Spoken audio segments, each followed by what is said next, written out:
in a conversation around privacy, we did choose the most outrageous, obvious car we possibly could.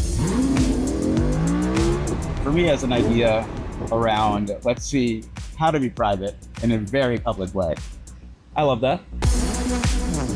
Privacy in Motion explores how your personal data fuels billion-dollar systems, while examining who controls the rules of digital privacy and what it truly means to own and protect your identity. Do you think your phone's listening to you? Oh my God, yes. Yes. What do you believe the future of the internet is? So how do you right now look at privacy in this social age? Oh, there isn't any privacy. You feel we're just too far gone? Yeah, for sure. Do you feel safe in 2025 using the internet? No, I feel like the government steals all of our data, and not only the government, but all of the private companies that we buy things from. Like, all of our data is just bought and sold all over the place. For me, I have a 3, almost 4-year-old. I'm starting to wonder, how do you actually make your life private again? How do you actually have private moments? How do you not be prospected on a daily basis? So I think by being a seller and buyer for so long, I'm now kind of looking going, I think we messed up. The engineering of consent, the engineering of desire is something that advertising is built on and big brand is built on. How do we square that up with this idea that, oh, users really want privacy when most of us are really just attention farming for the benefit of our bottom line? Well, I love that you said attention farming. I've partnered off and on since 2018 with Brendan Ike and his company Brave Software. You guys probably know Brave Browser. The idea that, oh, we're giving a better experience, so we're taking your data to make your world better. That's all bullshit. There's some places where we do know at the end of the day, hey, we can add a little bit of benefit here and there. I worked on a Johnson & Johnson platform years ago that was all about getting people more access. And at the end of the day, it's like, oh, couponing is access. Well, what do I give away for that? My email address, and then the slippery slope happens. And so when you think about something like Brave, even the idea of blocking out ads, making the experience better, actually driving better processing time, getting me faster the information, that's a better experience than the internet. A lot of the apps and things haven't actually provided value. The stuff that did, frankly, doesn't even exist anymore. Look at Nike Plus. Killer app, gone. What did it do? Massive data farming. I don't think no matter how many preventative measures I take with my data and security and privacy, I will fully 100% be safe. Like, you can not click malicious links and get your wallets drained and whatever, but like, your personal data is out there. You've also spent a lot of time in the crypto space.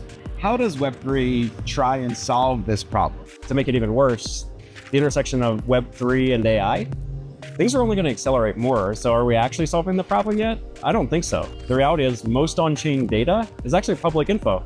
So we touted for years, it's transparent, it's open, it's honest, it's all these things. We can actually tie most of your data to your wallet, sometimes back to your email address, just like the rest of the ad networks. I'm buying ads right now against people's wallet addresses. The fact that I can do that actually says we've potentially made the problem worse, and we've actually made the transaction level data on a financial level even closer to the person. So the notion of getting to a hybrid public-private state is actually something I think we need to get to. And I think this is where it becomes less of the, hey, which chain am I going on? Because let's be real, almost every chain has a data problem, has a privacy problem. Some chains have ZK solutions on top of them, but there's almost no networks that from the base layer actually have privacy at the core. A lot of metadata is exposed even with ZK. I think right now we have to start to go, how do we marry identity? How do we start to do true private transaction? How do you actually get into a zero knowledge state that proofs are actually enabling behavior? And I'd say more psychographic connection. And again, if we can go and help brands get to a place where they're culturally relevant and not just trying to data prospect. Right now, it's all about data prospecting. The more first party data you have, the better you're going to be off. I think right now, teams like Brave are actually starting to look at how do they shift the model. Nobody's done it yet. We're here talking about Midnight. We spoke with Ilya from Neo, someone you know very well. Ilya mentioned the fact that when he was first at Google, you know, the idea that they were going to do no evil, that's their corporate mantra, And then he said, once the money got to a certain point, once the public attention with the stock price got to a certain point, there was no way not to be evil. Yeah. So with Midnight, it sounds like what Fahmy and the team are doing is trying to reverse that a little bit to say, it's not that we don't want to do no evil, not that we don't want to sell things. We want people to have the right to say, here's what I'm comfortable selling.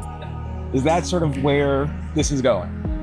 I think it's the start. The reality is not every single thing needs to be private on a blockchain. I think that's the sheer reality.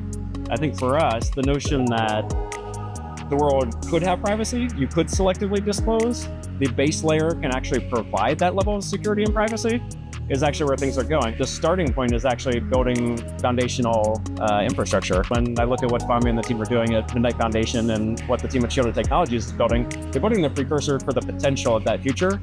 The idea that do no evil, do no harm is something that Google wanted to do. The reality is the tech that they were building never had that at the core. If trust is the product, then privacy is the brand. But how do we turn that into a movement? One where users don't just opt in, but own. Our next episode takes us to the edge of the creator economy, where privacy isn't protected, it's monetized. Hello, welcome to the first episode of Cryptos and Cars Getting Caffeine. This is an advertisement, I don't know if you guys know, funded by, we can't tell you because that's private.